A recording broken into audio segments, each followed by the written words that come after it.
샬롬! 우리 제자주교회 성도님들 한 주간 평안하셨습니까? 성경의 숫가나무가 벌써 8회가 되었습니다. 함께 해주셔서 감사합니다.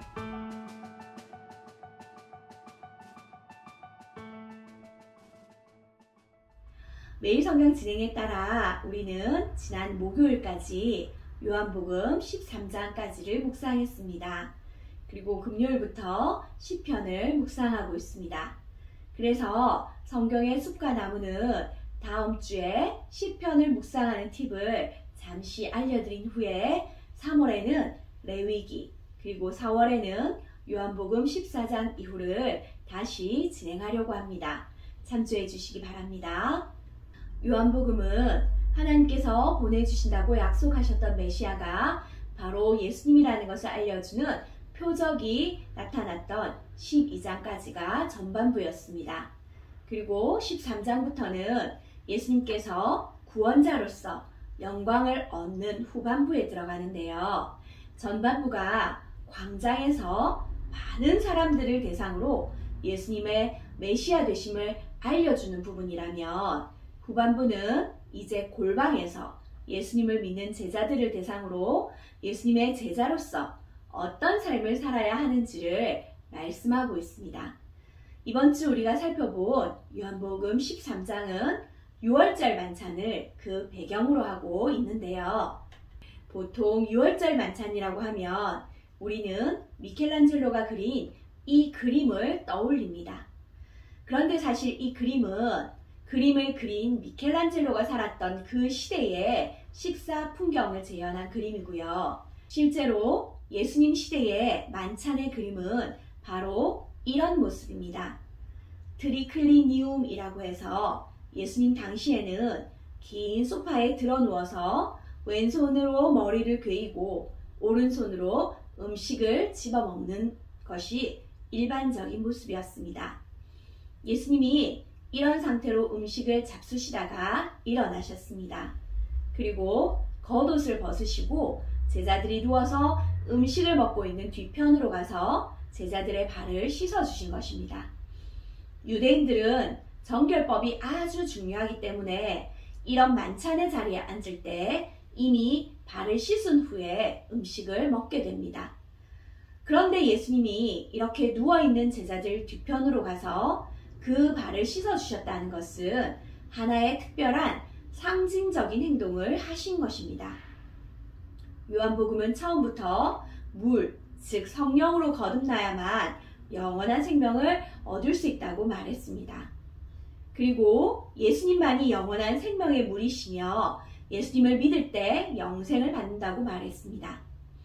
그러나 예수님이 우리에게 영생을 주시기 위해서는 반드시 십자가에서 피 흘리시면서 죽임을 당하셔야 한다는 것을 예수님은 아셨습니다. 예수님은 자신이 십자가에서 죽임당하는 모습을 제자들이 보고 충격과 좌절로 길을 잃지 않도록 예수님의 이 십자가 죽음의 의미가 무엇인가를 발을 씻기는 상징적 행동을 통해서 제자들에게 알려주시는 겁니다. 그래서 지금 예수님이 하시는 행동을 제자들이 이해할 수 없고 또 알지 못하지만 이후에 예수님이 십자가에서 죽임을 당하신 후에, 그리고 성령께서 그것이 무엇인지를 깨닫게 하실 그때에 십자가의 죽음은 스승이자 메시아로서 자신의 사람들을 사랑하시되 끝까지 사랑하시는 모습이라는 것을 알게 될 것이라고 말씀하시는 것입니다. 예수님께서는 제자들의 발을 씻어주신 후에 누군가가 예수님을 배반할 것을 말씀하시죠. 그때 시몬 베드로가 예수님의 품에 의지해서 누운 예수님의 사랑하는 자 요한에게 머리짓을 하면서 예수님께 누구인지 물어보도록 지시를 합니다. 그렇기 때문에 여기서 예수님의 오른편에는 예수님이 사랑하시는 자인 요한이 예수님의 품에 안겨 있고 베드로는 그 반대편에 있다는 것을 우리는 알 수 있습니다. 그리고 예수님이 떡 한 조각을 적셔서 건네줄 수 있는 자리에 가룟 유다가 있었기 때문에 가룟 유다는 예수님의 등 뒤편에 앉아 있었을 것이라고 학자들은 이야기합니다. 사실 이 디귿자 모양의 만찬의 자리에서 예수님이 앉으신 자리가 제일 중요한 자리입니다. 보통 집주인이 앉는 자리라고 보시면 되는데요. 세베대의 아들들의 어머니가 예수님이 왕위에 오르시면 자기 자식들을 왼편과 오른편에 앉혀달라고 했던 것을 생각해 볼 때 예수님과 그 좌우편에 앉은 사람이 가장 중요한 자리입니다. 그렇다면 예수님은 가룟 유다를 가장 중요한 자리에 앉히셨습니다. 예수님은 저녁 만찬을 시작하시면서부터 벌써 가룟 유다의 마음에 예수님을 팔려는 생각이 있다는 것과 이제 곧 그 일이 진행될 것을 아시고도 예수님은 유다를 상석에 앉히시면서 그의 발을 닦아주시고 또 그에게 떡을 떼어주시기까지 하신 것이죠. 예수님은 끝까지 유다를 사랑하셨지만 유다는 자신의 뜻과 달랐던 예수님을 외면하며 자신의 길을 가게 됩니다. 빛이신 예수님은 우리를 구원하기 위해 십자가의 길을 향해 나아가셨는데 유다는 그 빛 되신 주님을 거부하고 죽음을 불러오는 밤의 세계로 나아간 것입니다. 예수님을 통해서 정치적 혁명을 기대했던 이 열심당원 가룟 유다는 자신의 뜻과 다르게 제자들의 발에다 씻겨주면서 자신을 따라서 서로의 발을 씻겨주는 그 섬김의 삶을 살라고 당부하시는 예수님을 더 이상 따를 수가 없었던 것입니다. 이제 완전히 예수님과 다른 길을 가기로 결정한 가룟 유다가 나간 후에 예수님은 이제 남은 자신의 제자들에게 세족식을 통해서 보여주신 섬김의 의미를 설명하시면서 서로 사랑하라라고 권면하십니다. 십자가의 길이 어떤 것인지 당부하시며 예수님을 본받아 사랑하는 공동체가 되라고 권면하십니다.